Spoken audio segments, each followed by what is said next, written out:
Okay, let's try this again. For the year 2022, I am going to do the same video project that I embarked on in 2021. However, I'm going to take the mistakes and the failures from last year's project, make a few changes so that I can stay focused on track and ensure myself at least a modicum of success.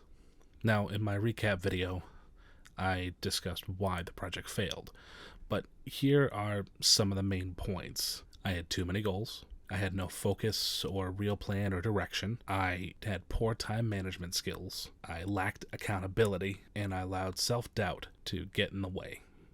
That's the crux of it. And honestly, most of those issues can be addressed and possibly circumvented by just addressing the first major issue, and that's narrowing down the goals. So, the problem with having too many goals last year was that I opened the door for too many possibilities for failure, too many opportunities to allow myself to just make an excuse that the project was just doomed from the start. So, by narrowing down the goals, I'll also be setting limits for myself. I fall into the habit of taking on too many projects all at once because I equate being busy to being productive, and that's not always the case. And I'm sure some of you can relate as well. So I've come up with the following to alleviate and hopefully circumvent the problems that I faced last year. First, I'm going to set 3 goals that I want to accomplish by the year's end. And secondly, I want to set anywhere between 1 to 3 monthly goals.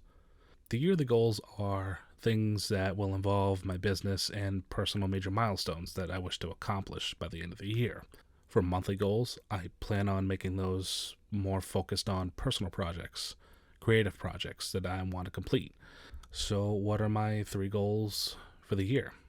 Well, to figure that out, I need to figure out what is most important to me, and I've come up with the following. Number 1, buy a house. Number 2, build a social media and creative content marketing branch for my business. And number 3, lose 50 pounds. The house goal was one that I really wanted to accomplish last year, and it just didn't happen. So now I'm going to buckle down and work on my future. Not only for myself, but for my girlfriend. We want a place of our own.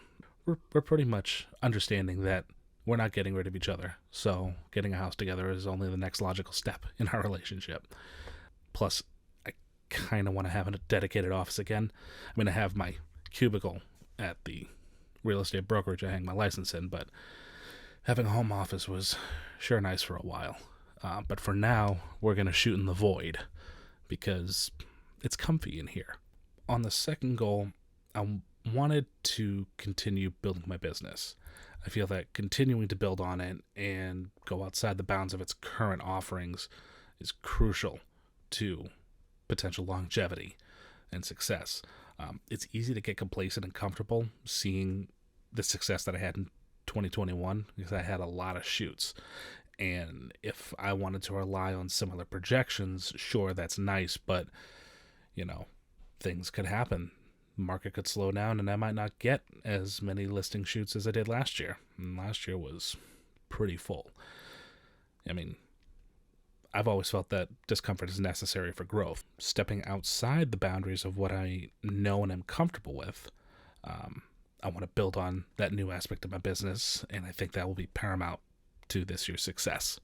I've got that set up, but I haven't quantified that yet, and I will probably get to that later. The third one, losing 50 pounds, is kind of a no-brainer. I thought that was going to be an important one for me last year, and it should have been.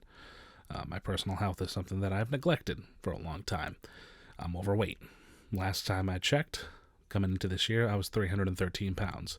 Now, granted, that's down the 325 pounds that I was last year, but that's not nearly enough, and that's nowhere where I need to be. I know I'm running into issues right now. I have sleep apnea.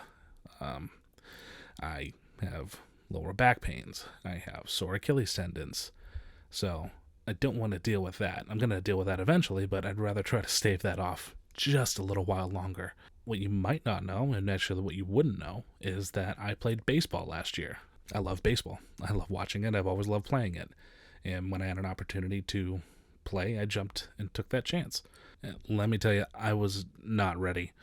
You think it's just like riding a bike. Yep, the throwing, the hitting, that stuff that comes naturally, but I wasn't in shape. I didn't prepare myself.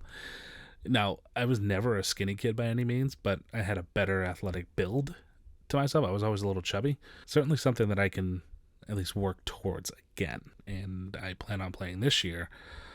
I'm going to work on making sure that I put myself in a better position, not only to play baseball, but just overall feel better. This is for myself. So the yearly goals are set now. How do we attack the monthly goals? What are the monthly goals going to be?